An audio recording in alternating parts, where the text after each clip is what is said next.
ক্বালা রাসূলুল্লাহ সাল্লাল্লাহু আলাইহি ওয়াসাল্লাম ইন্না মিম্মা ইয়ালহাকুল মুমিনা মিন আমালিহি বা'দা মাউতিহি। নবীজি বলেন, মুমিন মৃত্যুবরণ করার পর তাকে যখন কবরের মধ্যে রাখা হবে, তার কিছু আমল আছে, ওই আমলগুলা জারি হবে। সব আমল বন্ধ হয়ে যাবে, কিছু আমল জারি হয়ে যাবে, মানে জারি থাকবে, সওয়াবগুলা পুষতে থাকবে তার কবরের মধ্যে। আমল সব বন্ধ, আমল তো আর করতে পারবে না, তো আমলের সুযোগ শেষ। এখন কিছু আমল সে করেছে, এগুলার সওয়াব তার কবরে যেতে থাকবে। এক নম্বরে ইলমান আল্লামাহু আও নাশারা, এমন এলেম সে দুনিয়াতে রেখে গিয়েছে, অন্যকে শিখিয়ে গিয়েছে, আর তার এলেম দুনিয়াতে প্রচার প্রসার করে গিয়েছে। এই এলেমের প্রচার প্রসার আর শিখানোতে যতজন শিখাইতেছে অন্য কাউকে, আর প্রচার প্রসার হচ্ছে, এটার কারণে যারা আমল করতেছে, ওই ব্যক্তি যে শিখিয়েছে তার কবরে সওয়াব যাবে। দুই নাম্বার ওয়ালাদান সলিহান তারাকা, একজন নেককার সন্তান রেখে গেছে।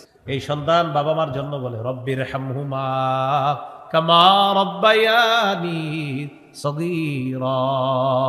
নেককার সন্তান ভালো ভালো কাজ করে, বাবা সন্তানটাকে নেক বানানোর চেষ্টা করেছে, কবরে সওয়াব বুঝতে। তিন নাম্বার আও মুসহাফান ওয়ারাসাহু, অথবা কোরআনের উত্তরাধিকার অন্যকে বানিয়ে গেছে।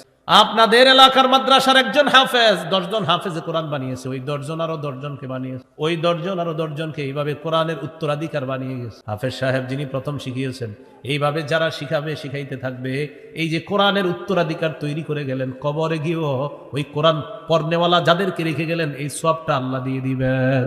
আও মুসহাফান ওয়ারাসা, কোরআনের উত্তরাধিকার অন্যকে বানিয়ে গেছে, এলো 3 নাম্বার। 4 নাম্বার আও মসজিদান বানা, অথবা একটা মসজিদ বানাইছে লিল্লাহ, আল্লাহর জন্য। এই যে মসজিদ বানিয়েছেন, একটা ইটে শরীক হবেন, যতজন সেজদা দিবে কবরে সওয়াব পৌঁছে। 5 নাম্বার আও বাইতান লিইবনিস সাবিল, অথবা মুসাফিরদের জন্য কোন মুসাফিরখানা বানাইছেন, মুসাফিররা যেদিক দিয়ে চলাচল করে, এটা মুসাফিরখানা বানাইছেন আপনি, মানে এত কিছু রাখেন না, এমনি মুসাফিররা চলার সময় যেন অন্তত একটু বৈশা বিশ্রাম নিতে পারে, বিশ্রাম নিয়ে আবার যেন এখান থেকে রওনা করতে পারে, এরকম একটা মুসাফিরখানা বানিয়েছেন। এই যে বেচারা একটু বসলো, বৈশা যে আরাম পাইলো, বাস আল্লাহ আপনার কবরে সওয়াব পৌঁছে। 6 নাম্বার আও নাহরান আজরা, অথবা পানি পান করার ব্যবস্থা করে গিয়েছেন। কয়েল টয়েল জ্বালান নাই তো আশেপাশে? কয়েল জ্বালানো হয়নি তো? কয়েল জ্বালাইছে কেউ? ভাই পিছনেও কেউ কয়েল জ্বালান না, বা সিগারেট আগুন জাতীয় কিছু জ্বালান না। কিছুক্ষণের মধ্যে কিন্তু আমার হাতি শুরু, কয়েল সিগারেট টিগারেট আগুন বিড়ি ইত্যাদি পরে হলে হবে, হ্যাঁ এখন না।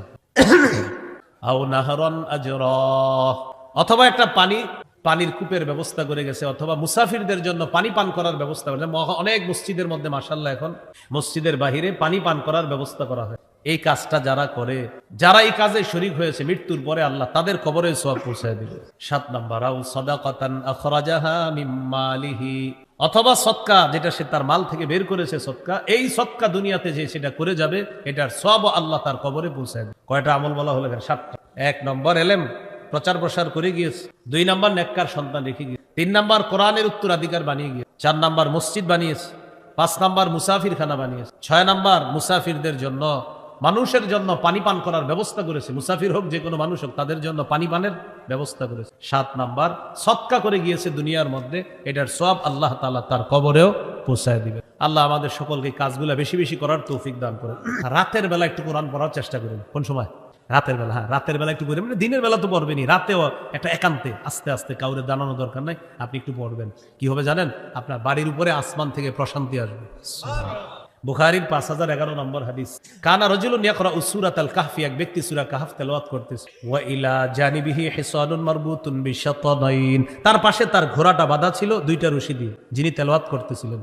ফাতাকাশাতহু সাহাবা, আকাশের একটা মেঘের মতো ছায়া ওই ঘোড়ার উপরে আইসা অবস্থান করতেছে। মেঘের মতো একটা ছায়া আসছে, মেঘের ছায়ার মতো ছায়া ঘোড়ার উপরে। কিরে ঘটনা কি? ঘোড়ার উপরে ছায়া কেন? আশেপাশে ওইটা নাই, খালি ঘোড়াটার উপরে মোটামুটি ঘোড়াটা এখানে ছায়া। সাহাবী কোরআন তেলাওয়াত যত করে, ওই ছায়া আরো ঘোড়ার দিকে আরো নামে। সুবহানাল্লাহ। ফাজআলা ফারাসুহু ইয়ানফিরু, তার ঘোড়া খালি লাফায়।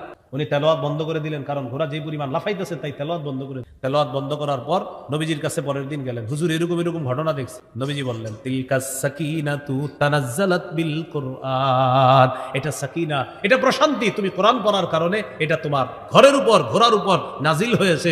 অন্য সময় আল্লাহ নাজিল করেন, কিন্তু এটা দেখা যায় না। গত রাতে আল্লাহ সরাসরি তোমাকে দেখানোর ব্যবস্থা। তাহলে রাতে কোরআন পড়বো তো ইনশাআল্লাহ।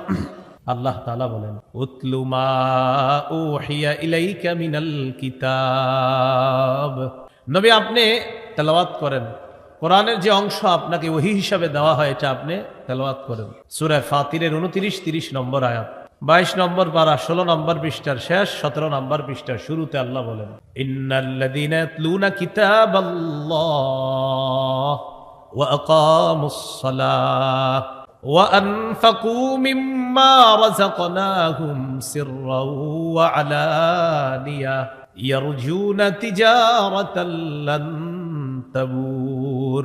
নিশ্চয়ই যারা আল্লাহর কিতাব তেলাওয়াত করে, ওয়া আকামুস সালাহ, যারা নামাজ কায়েম করে, ওয়া আনফাকু মিম্মা রাযাকনাহুম সিররাও ওয়া আলানিয়াহ, যারা আমার দেয়া রিজিক থেকে গোপনে প্রকাশ্যে দান করে, ইয়ারজুনা তিজারাতাল লান তাবুর, আল্লাহ বলেন তারা এমন ব্যবসার আশা করে যে ব্যবসায় কখনো লস নাই, শুধু লাভ আর লাভ, এমন ব্যবসার আশা তারা।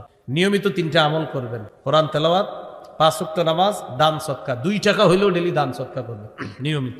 কোরআন তেলাওয়াত, 5 ওয়াক্ত নামাজ, দান সদকা, এই 3টা কাজ যারা নিয়মিত করবে তারা এমন ব্যবসার আশা করে যে ব্যবসায় কখনো লস হবে না, শুধু লাভ আর লাভ। তাহলে কোরআন তেলাওয়াত করবো তো ইনশাআল্লাহ, আল্লাহ তৌফিক দান করেন। সহিহ মুসলিমের বর্ণনা, ক্বালা রাসূলুল্লাহ সাল্লাল্লাহু আলাইহি ওয়াসাল্লাম, মাজতামাআ কওমুন ফি বাইতিন মিন বুয়ুতিল্লাহ ইয়াতলুনা কিতাবাল্লাহ ওয়া ইয়াতাদারাসুনাহু বাইনাহুম ইল্লা নাযালাত আলাইহিমুস সাকিনাহ ওয়া গাশিয়াতুহুমুর রাহমাহ ওয়া হাফফাতহুমুল মালায়েকা ওয়া যাকারাহুমুল্লাহু ফী মান ইনদাহ।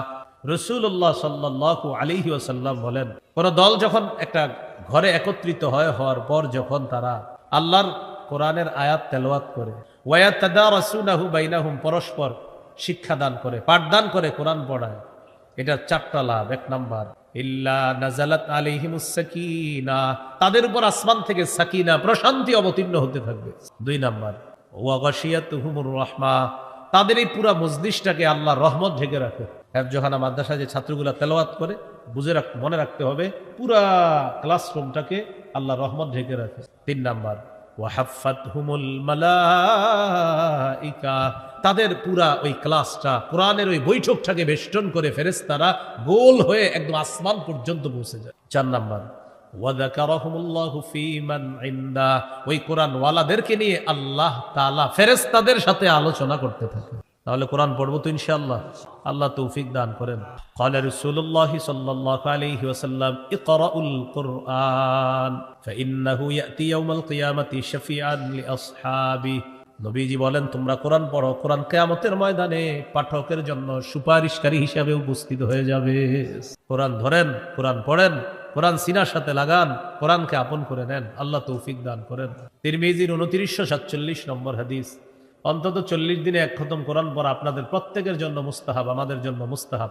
40 দিনে 1 খতম পড়া, যদিও অনেকে 40 বছরেও পড়েন নাই, অনেকে গত রমজানে পড়েছেন, এই রমজান পর্যন্ত এখনো ধরেন না, অপেক্ষা আছেন, আগামীকাল ধরবেন। স্ত্রীকে বলে রাখছে, এই গিলাপগুলা মুছা টুছা রাখো, কালকে কোরআন পড়া শুরু করুন, রমজান মাস। আর পরে আবার 27, তাও আপনার 28, 29, 30 পড়বে না, 27 পর্যন্ত পড়বে। হুজুর একটা চিঠি দিবে, হুজুর 5 খতম কোরআন পড়ছি, বক্সায়া দিয়ে আবার রেখা দিবে কোরআন, আবার 1 বছর পরে। রাসূলুল্লাহ সাল্লাল্লাহু আলাইহি সাল্লাম তার সাহাবী আব্দুল্লাহ ইবনে আমর রাদিয়াল্লাহু তাআলা আনহুমাকে বলেন, ইকরাইল কুরআনা ফি 40, তুমি 40 দিনে 1 খতম কোরআন পড়ো। কয় দিনে? 40 দিনে 1 খতম কোরআন পড়া মুস্তাহাব। 7 দিনে পারলে ভালো, না পারলে 10 দিনে পড়েন, না পারলে 30 দিনে পড়েন, না পারলে অন্তত 40 দিনে 1 খতম। আর এটাও যদি না পারেন, নিয়মিত কিছু কিছু পড়েন, যত দিনে খতম হয়। আল্লাহ তৌফিক দান করেন।